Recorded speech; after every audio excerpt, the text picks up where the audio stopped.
skuld. Goeiedag broers en susters en baie welkom by vandag se Hemelvaart erediens en in die besonder ook lidmate wat inluister, baie welkom ook aan u. Ons begin vanmôre vandag se erediens met 'n toetrede gesang uit Gesang 177 en ons sing dit staande waarna u bly staan vir die uitspreek van die seëngroet.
Geliefdes, die Here het gesê, geseënd is die, wat weet hoe afhanklik hulle van die Here is, want aan hulle behoort die koninkryk van die hemel. Geliefdes, genade, barmhartigheid en vrede word aan u geskenk deur God ons Vader, Jesus Christus ons Here, deur die kragvolle werking van die Heilige Gees. Amen. Gemeente, kom ons sing tot lof van die Here en wel uit Psalm 33, verse 5 en 6, dis voor in die liedboek.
Gemeente, hoor die wet van, soos wat Jesus het vir ons opsom in Markus 12, verse 28 tot en met 31.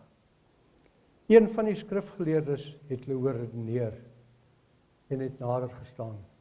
Toe hy sien dat Jesus vir hulle goeie antwoord gegee het, vra hy vir hom, wat is die grootste gebod? Jesus antwoord hom, die eerste is, luister Israel, die Here ons God is die eerste Here. Jy moet die Here jou God lief hê met jou hele hart en met jou hele siel en met jou hele verstand en met al jou krag. Die tweede is, jy moet jou naaste lief hê soos jouself. Geen ander gebod is groter as hierdie twee nie. In 1 Johannes 1 vers 9 staan daar, maar as ons sondes bely, hy is getrou en regverdig, hy vergewe ons sondes en reinig ons van alle ongeregtigheid. Laat ons sondes bely, kom ons sing saam uit Gesang 23, 231, strofes 1 en 3.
Broers en susters, ons sondestryd is nie 'n saak vir ons nie, maar 'n saak vir God.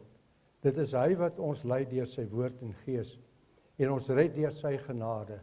Met hierdie sekerheid kan ons nou ons geloof in die God wat voorsien en onderhou bely. Ek glo in God die Vader, die Almagtige, die skepper van die hemel en die aarde, en in Jesus Christus, sy enige gebore Seun, ons Here, wat ontvang is van die Heilige Gees, gebore is uit die maagd Maria, wat gelei het onder Pontius Pilatus, gekruisig is, gesterf het en begrawe is, en ter helle neergedaal het, wat op die 3de dag weer opgestaan het uit die dode, wat opgevaar het na die hemel, en sit aan die regterhand van God die Almagtige Vader, vanwaar hy sal kom om te oordeel, die wat nog lewe, en die wat reeds gesterf het. Ek glo in die Heilige Gees. Ek glo aan 'n heilige, algemene Christelike kerk, die gemeenskap van die heiliges, die vergewing van sondes, die opstanding van die vlees en 'n ewige lewe. Amen. Laat ons nou sing uit Gesang 169, strofes 1, 2 en 3.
Geliefdes, voordat ons vanmôre die Here se woord oopmaak en daaruit saam lees, terwyl jy so sit, kom ons sluit ons oë in gebed.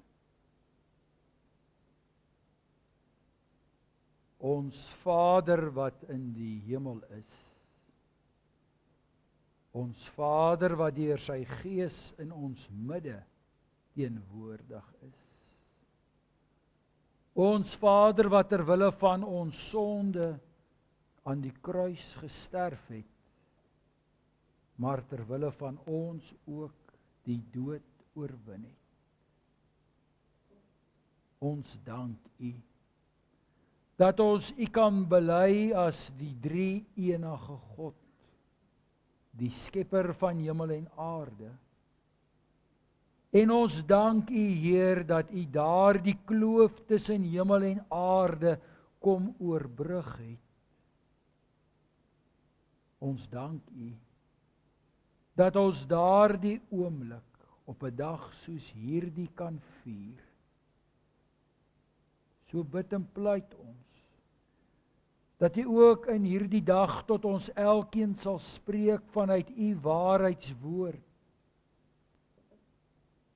Dat ons elke woord ter harte sal neem en dit sal oordink. Dat ons ook die erns sal besef van 'n dag soos hierdie. Ja, veel meer as net 'n dag. 'n oomblik. 'n ewigheidsoomblik waarin ons mag deel. Daarom pleit ons. Skenk aan ons daardie hart en daardie geloofsoë om ook verby die hier en die nou die toekoms te kan raak sien. Vader, ons bid vir elke geliefde hier teenwoordig vandag, vir elke geliefde wat inkyk en inluister. Vader, U ken elkeen se hartklop. Ons bid. Mag daardie hartklop gevul word met kalmte en vrede. Met 'n vaste sekerheid dat ons die lewende God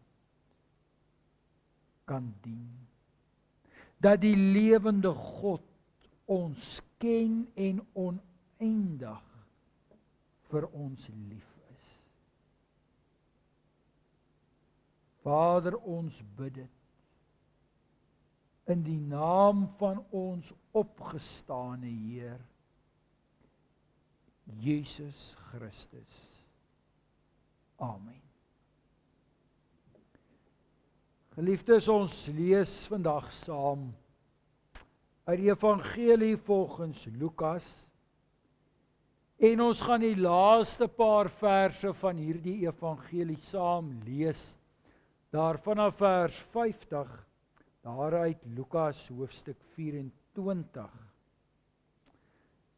Ons lees dan saam daar vanaf vers 50.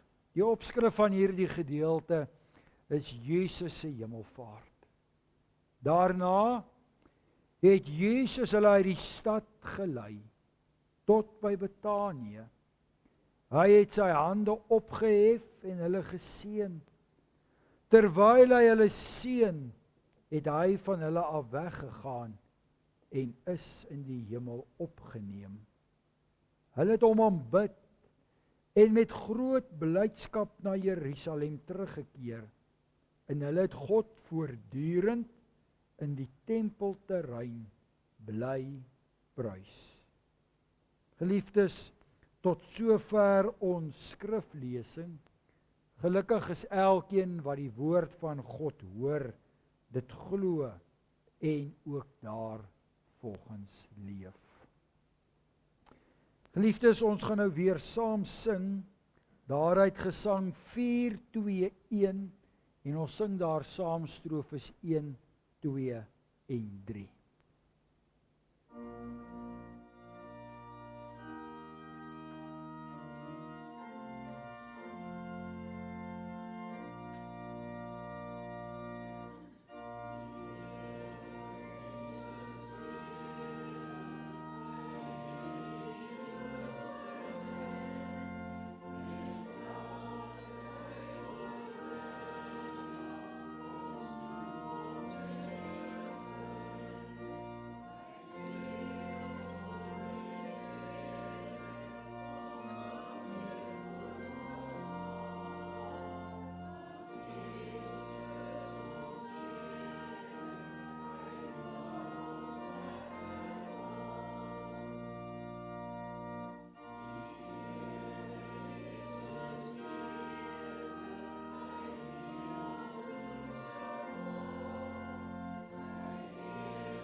Geliefdes, ons gaan vandag kyk na hierdie gedeelte wat ons saam gelees het, na al hierdie versreëls.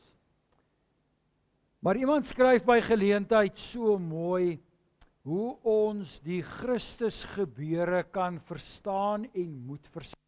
Hy vergelyk dit met 'n ketting.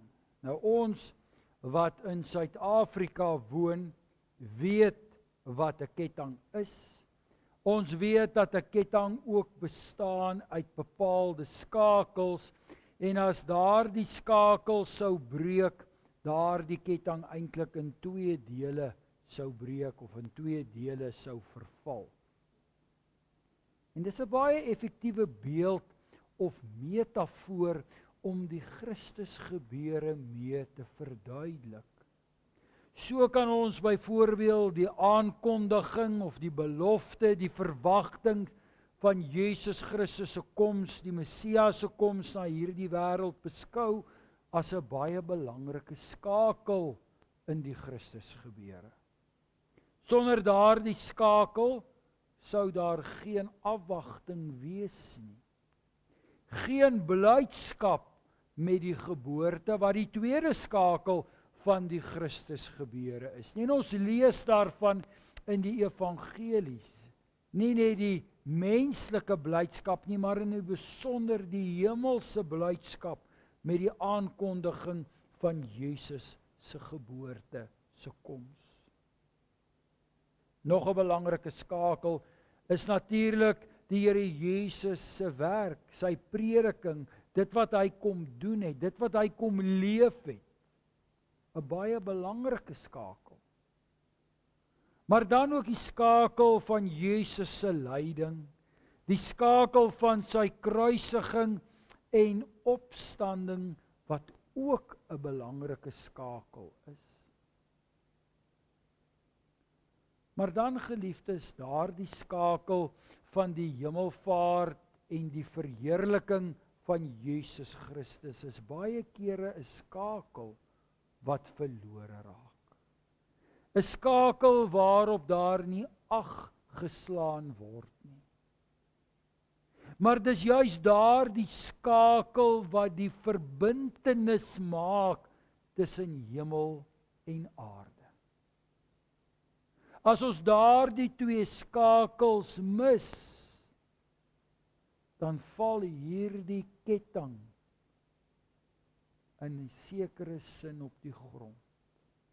Dan bly die Christus gebeure maar 'n aardse gebeure. En nou kyk ons na die wêreld waarin ons leef. En ons kyk na die menslike optrede en dit wat die mense skryf en in die besonder hoe hierdie dag benader word en beskou word. Dan is dit inderdaad ook so dat hierdie skakel verlore raak. Ons is so aards gefokus. Die Christus gebeure rondom Kersfees en Paasfees raak mense op verskillende maniere. Ja, baie kere ook maar op 'n aardse manier, want dis 'n oomblik van feesviering. Dis 'n geleentheid van ontspanning, dis 'n geleentheid van rus. Ons sien uit na Kersfees. Ons sien uit na Paasfees. En ons luister ook graag na dit wat die Here Jesus kom leer en doen het. Maar as dit kom by die hemelvaart en by die verheerliking van Jesus Christus, dan raak dit ons nie. Vir so baie is vandag maar net nog 'n dag. So baie moet dalk later maar weer terugkeer na die werk. So baie moes vandag dalk 'n dag se verlof insit. En dis hierdie gedagtes wat ons dan bring by hierdie kort gedeelte wat ons saam gelees het. En so met die eerste oogopslag sou 'n mens kon dink dat Lukas dit maar hier skryf, maar as so 'n nagedagtenis, so 'n slotparagraaf om sy evangelie mee af te sluit. Want al lees ons hier bepaalde dinge, word hier eintlik nie veel gesê nie. Ons weet in Handelinge gaan vul Lukas dit 'n bietjie in met bepaalde gedagtes en opdragte wat die Here Jesus met sy disippels deel na aanleiding van vrae. Maar hier in die Lukas evangelie word daar nie veel gesê nie, maar tog gebeur hier so baie. Hierdie beskrywing het soveel waarde, soveel betekenis, soveel simboliek. En vandag gaan ons daaraan aandag skenk. Ons lees daar in die eerste vers, daar in vers 50, daarna het Jesus hulle uit die stad gelei tot by Betanië. Hy het sy hande opgehef en hulle geseën. Die Here Jesus lei sy disippels. Die Here Jesus lei die groepie volgelinge die stad uit na Betanië. Hy neem leiding. Dis nie die Here Jesus wat hier aan die hand geneem word nie. Dis nie hy wat gelei word of gedra word nie. Nee, dit is hy wat die leiding neem en dis belangrik. Ons beskou so baie kere die hemelvaart gebeure as 'n gebeurtenis waar die Here Jesus beheer verloor, waar hy wegraak. Maar dis nie waar nie. Hierdie beskrywing maak dit duidelik dat die Here Jesus in beheer bly. Hy neem die leiding. Maar dan lees ons van Betanië. En vir ons hier in die suidpunt van Afrika beteken dit nou nie soveel nie, maar in daardie tyd en as 'n mens daardie omgewing van Betanië verstaan en in die besonder hierdie gehoor, het Betanië en die omgewing beleef en daar is soveel simboliek. As ons aan Betanië dink, dan dink ons aan Martha, Maria en Lazarus. Ons dink aan die tragedie van Lazarus se dood en die wonder van sy opstanding. Ons dink aan die verwyte van die twee susters. Ons dink ook dis daar waar die Here Jesus gesalf is. Maar dig by Betanië is Getsemane. En is daar by Getsemane waar die Here Jesus se disippels, sy getroue volgelinge vol beloftes, hom in die steek gelaat het. Hulle het geslaap. Hulle het hom verloon. Want net 'n paar kilometer daarvan af lê Jerusalem. Daar waar die Here Jesus gekruisig is. Daar waar die skares geskree het, kruisig hom. So hierdie uittog, hierdie begeleiding, neem die Here Jesus hierdie volgelinge van hom terug op die verlede. Daar word nie daarvan weggeskram nie. Hulle word daarmee gekonfronteer. Dit word eintlik aan hulle voorgehou as 'n soort spieelbeeld. Hulle beleef hulle menswees van voor af. Dit sou dalk tog soveel beter gewees het as die Here Jesus hulle na 'n totaal ander plek geneem het. Want so tipies mens vlug ons baie keer van hartseer, van vernedering. Ons wil nie daaraan herinner word nie, ons wil nie daarmee gekonfronteer word nie. Daarom dat baie kere mense hulle goed vat en wegtrek. Mense raak weg. Maar die Here Jesus laat nie toe dat hierdie volgelinge van hom wegraak nie. Nee, Hy neem hulle op hierdie reis van selfondersoek. Hulle fokus weer op alles wat gebeur het. So Betanië hier speel 'n besonderse rol. Daardie omgewing spreek daardie volgelinge, daardie disippels hard en duidelik aan. Dis eintlik 'n oomblik om jou kop te laat sak in skaamte. Eintlik 'n oomblik om te draai en weg te stap.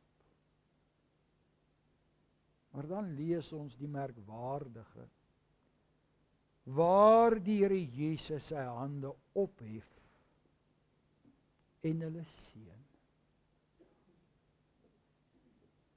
Geliefdes, dis een beeld, gebruik die woord baie metafoor, kinders werk baie daarmee in die Afrikaans. Die metafoor van hande, die simboliek, die betekenis van hande. Dis een van die sentrale gedagtes in die Bybel. Dit word baie kere gebruik om twee sake mee aan te dui. God as die skepende een. God wat die mens geskep het, ons dink aan die woorde van Jeremia 18, soos klei in die pottebakker se hand, so is die Here se volk in sy hand, so die Here die mens geskep ook uit die aarde. God wat die mens versorg, God wat die mens beskerm, God wat die mens vertroos en optel. Ons dink aan Jesaja 41, 'n teks wat ek ook al baie kere vir u gelees het daar in die hospitaal. Waar die Here sê, ek hou jou vas, jy met my eie hande red ek jou. Ja, dis die simboliek van God se hande, maar daar is ook die ander simboliek. Die simboliek van opstand, van vernietiging. Die mens wat by wyse van Spreuke God se handewerk vernietig, die Here se hande wegklap, die mens wat met sy eie hande probeer beheer neem oor die lewe. Daar die leebeloftes wat die ou duiwel destyds ook aan die mens gemaak het. Met jou hande sal jy beter kan doen. En ons lees daarvan talle tekste, talle gebeurtenisse waar die mens probeer om met sy hande iets tot stand te kry, en baie kere ook indrukwekkend. Ons dink aan ou Dawid, wat 'n pragtige stad bou en sy seun Salomo, wat dit tot die volgende vlak neem met 'n ongelooflike tempel wat gebou word. Maar ook die menslike hand wat afbreek, as ons dink aan die ballingskap en die vernietiging van die menslike handewerk. Maar dis in die Nuwe Testament, waar ons hierdie konflik, hierdie spanning, kom ons noem dit hierdie handegeveg of vuisgeveg vind tussen God se hande en die menslike hande. God wat sy hande uitreik na die mens. God wat mense genees en mense gaan optel en mense vertroos. En daar is talle voorbeelde. Maar dan is dit die mense hande wat die Here gryp en hom sleep daar na Golgotha en hom aan die houtkruis vasspyker. Wat sy hande deurboor. En dit is daardie deurboorde hande wat die Here Jesus uitsteek na die mens. En hy sê niks. Glo my broer en suster, sou dit ek of u wees, sou ons sekerlik wys en sê, kyk, wat het julle gedoen? Hierdie hande wat julle vir soveel jare versorg het, hierdie hande wat met julle reeds van die begin van die skepping af daar was, kyk wat het julle gedoen. En ons sou vervloek, ons sou weggejaag het, uitgesmyt het. Maar die Here Jesus doen dit. Hy ry sy hande en hy seën. Hy seën hierdie volgelinge, hierdie disippels. Hy seën 'n Thomas. 'n Thomas wat gesê het, ek wil met my eie oë sien voordat ek sal glo. Hy seën 'n Petrus wat gesê het, man, ek ken die man nie. Los my uit.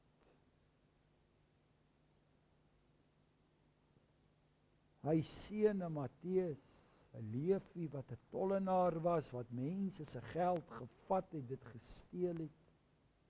En so kan ons al hierdie disippels opnoem. Hy seën hulle. Watter ongelooflike oomblik en gebeurtenis wat hier afspeel sonder 'n enkele woord wat gespreek word. Want ons sou kon vra, maar wat beteken hierdie seën dan nou? Daar word dan niks gesê nie.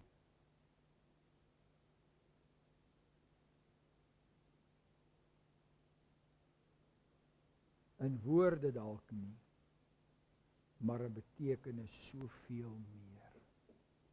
Jou hoëpriester moes een keer 'n jaar in die allerheiligste deel ingaan en vir homself en vir die volk offer, sodat die volk geseën kon word. En ons weet daar was talle hoëpriesters gewees. Hulle het ook maar gekom en gegaan. Baie van hulle baie oordenklik, baie van hulle ook maar minder oordenklik. Van hulle wat selfs deur hulle hande werk en toedoen die Here Jesus laat kruisig het. Maar met hierdie daad bewys die Here Jesus en toon die Here Jesus dat hy die volmaakte seën bring. En hoe moet ons hierdie seën verstaan? Daar is so baie en dit is so tragies dat hierdie seën van die Here so aards beskou word, so materialisties beskou word. Die seën wat die Here Jesus hier bring is soveel meer. Dit gaan oor tyd en ruimte. Dit gaan oor die wêreld.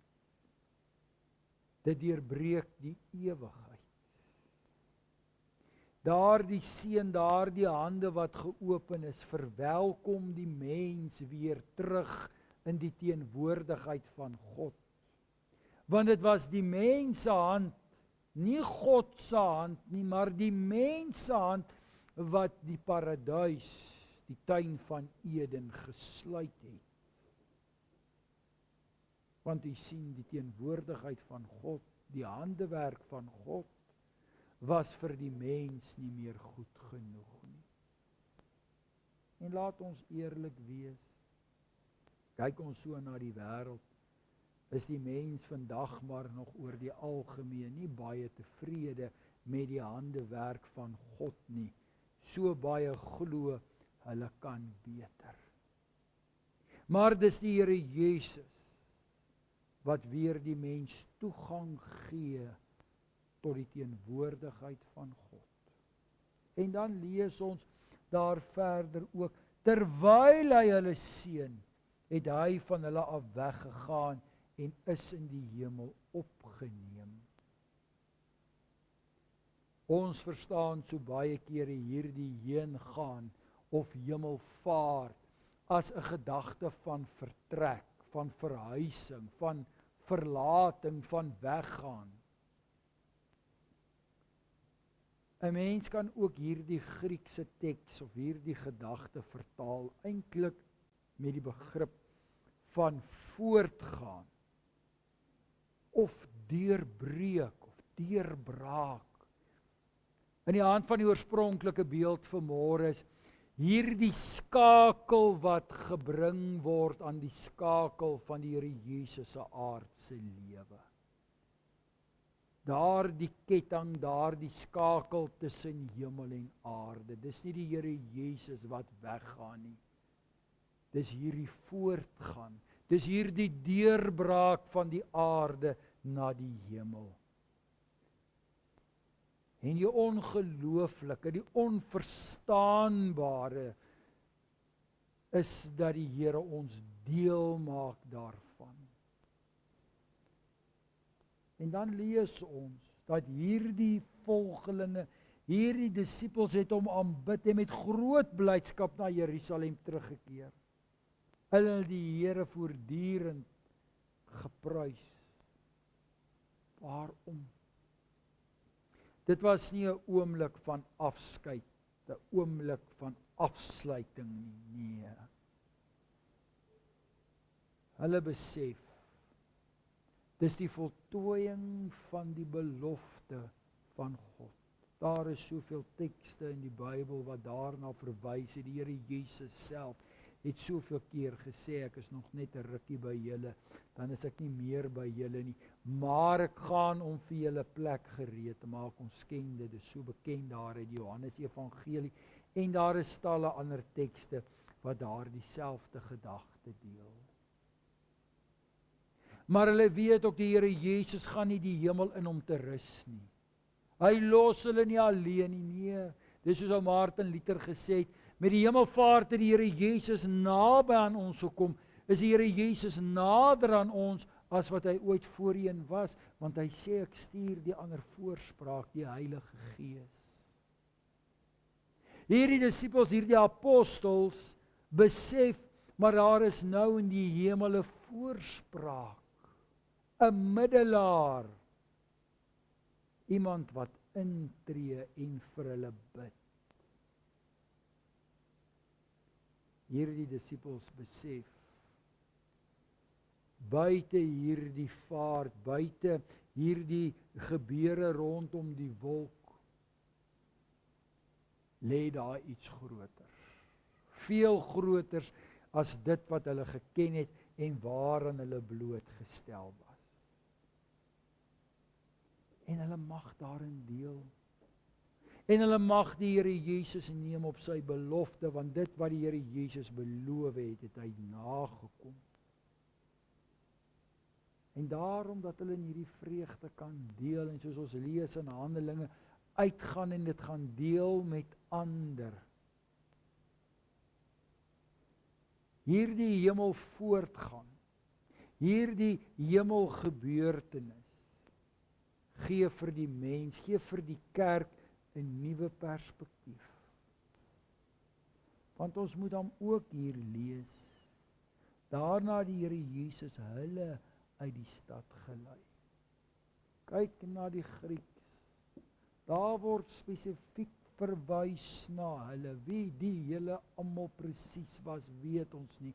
Ons aanvaar maar hoofsaaklik dat dit die disippels was, maar daar was heel waarskynlik ook ander saam. Maar geliefdes, dis nie die meerderheid of die massas van Jerusalem nie. Net soos vandag, op daardie dag het die wêreld voortgegaan. Die keiser en die ryk van die Romeine het voortgegaan. Jerusalem het voortgegaan, besig om hulle sekerlik self voor te berei vir die Pinksterfees wat op hande was. Baie het dalk nog geloop en gespog en gesê, die Here Jesus se stem is stil. Daar is so baie wat vandag ook maar van mening is, dat hierdie dag is eintlik maar 'n stuk onmoontlikheid en dit het nie eintlik waarde nie. Maar weer gesê, broer en suster, sonder daardie skakel, val die skakels op die grond en bly dit aards? Nee. Daar is die enkeles wat die Here dien en prys en volg en hoop. En ons as kerk het die voorreg as gelowiges om deur die eeue heen daarin te kan deel. Ten spyte van alles wat om ons gebeur, kan ons ook met daardie blydskap gevul word dat ons weet die belofte staan vas. Die Here Jesus kom weer. Vanmôre hier voor die opmerking gemaak, ek lees waar 'n dominee skryf, sal dit nie wonderlik wees as 'n hemelvaartspreek, 'n hemelvaartserediens die laaste een sou wees. En daarom mag ons bid. Here, laat u koninkryk kom. Want die laaste skakel is daar die belofte van sy wederkoms. Geliefdes, mag hierdie dag vir ons elkeen ook 'n oomblik wees van min woorde, maar 'n oomblik van soveel hoop en blydskap. Amen.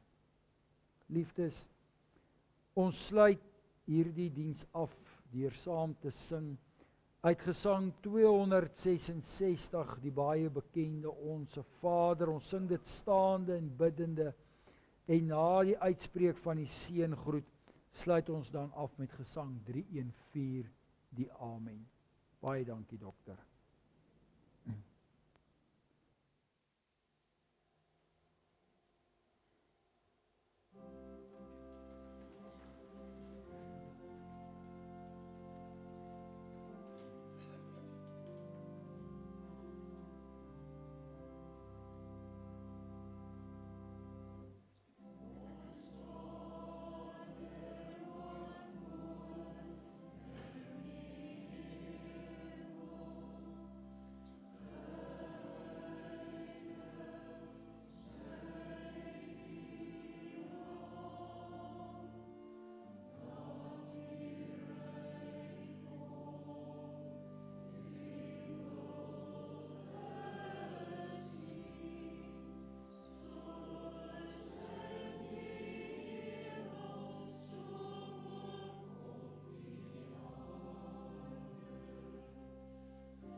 Die genade van ons Here Jesus Christus, die liefde van God en die gemeenskap van die Heilige Gees sal met elkeen wees.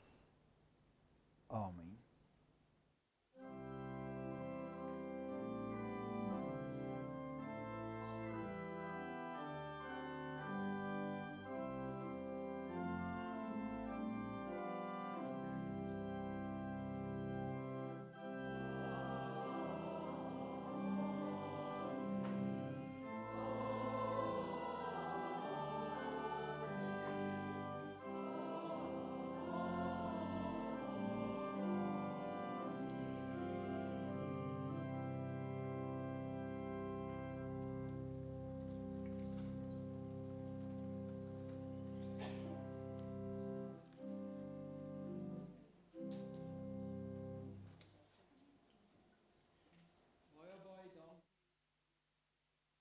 teenwoordigheid hier vandag, ons waardeer dit.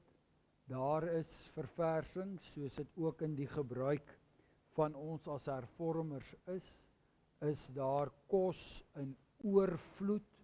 So asseblief, moenie nou in die kar klim en huis toe gaan nie, kuier saam, daar is meer as genoeg.